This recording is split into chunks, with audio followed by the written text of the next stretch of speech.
पश्चिम बंगाल चुनाव के बाद गिर जाएगी मोदी सरकार। जी हां, आप सही सुन रहे हैं, ये कोई मनगढ़ंत कहानी नहीं है, बल्कि ये आंकड़ों की गणित। मीटिंग हो चुकी है, दोबारा बोलिए। और चंद्रबाबू नायडू जो है, चंद्रबाबू नायडू इनसे नाराज चल रहे हैं। जो राजधानी बनाना चाहते थे उसका भरपूर पैसा नहीं दिया है, और उधर नीतीश कुमार भी नाराज हैं। अतः सुबह तक सरकार गिर जाएगी, ऐसी तमाम चर्चाएं मार्केट में तर रही है। बंगाल से जो सर्वे आ रहे हैं उनसे पता चलता है कि इस बार भाजपा एक सीट भी नहीं जीत पाएगी। बंगाल में मिथुन चक्रवर्ती फिर इस बार फेल होंगे, ऐसी बातें वहां से खुलकर आ रही हैं। খুলে চুপ খুলে দেখুন এটাকে পশ্চিম বাংলাদেশ করার কত রকম পরিক্রমা চলছে। তাহলে এমন কেন হবে? ওখানে হারমোনিয়াম কেড়ে নিচ্ছে, এখানে একটা ছোট্ট মেয়েকে বলছে গান গাইবে না, দুর্গা মায়ের গান চলবে না। এখানে দুর্গা মা সাম্প্রদায়িক কবে থেকে হলো? बंगाल में हिंदू मुसलमान का खेला भी फेल हो चुका है, जिसे अमित शाह भुनाने बंगाल तो गए थे, पर उल्टे पैर उन्हें वापस आना पड़ा। 75 साल के बाद कोई भी लीडर या फिर मंत्री हो, उसको मार्गदर्शक के भूमिका में जाना पड़ता है। तो आपको क्या लगता है अभी हाईएस्ट लेवल पे जो भी है पार्टी या फिर एडमिनिस्ट्रेशन में, वो 75 साल हो गया, उसको अपने आप वानप्रस्थ में जाना चाहिए? चलिए मैं बुलाकर आपको बताऊंगा। तुम बंगाल की चिंता करो भैया, मेरी पार्टी की क्यों चिंता कर रहे हो?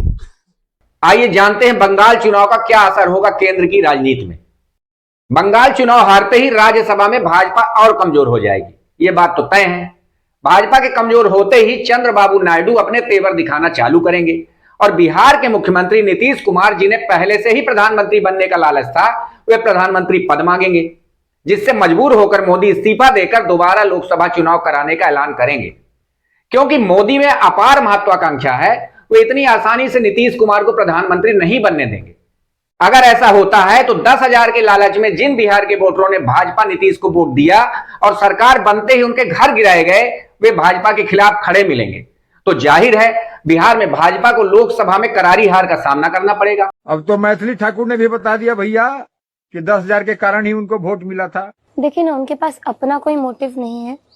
अगर मान लीजिए 10,000 रुपए महिलाओं को मिला है, मैं घर घर जब डोर टू डोर कैंपेन करी हूँ, तो महिलाएं बोलती बउआ तोरा किच्छो बाजे की जरूरत नहीं छो, तो नहीं हो बिताए तो हम तोरे वोट देती हो। मोदी जी के हम खाई छे तो हम ककरो और नहीं चिन्हे छे। उत्तर प्रदेश में भाजपा और कमजोर होगी, ये साफ है, क्योंकि इस बार मायावती महागठबंधन का हिस्सा बन सकती है, ऐसा सूत्र बताते हैं। यानी बुआ भतीजे मतलब अखिलेश माया इस बार उत्तर प्रदेश में भाजपा को साफ करने एक साथ खड़े मिलेंगे। पश्चिम बंगाल में ममता बनर्जी जी बड़े वोटों से जीतने जा रही हैं। ये बीजेपी के लोग हर जगह साजिश करते हैं, षड्यंत्र करते हैं। इस बार साजिश षड्यंत्र उनका नहीं चलेगा।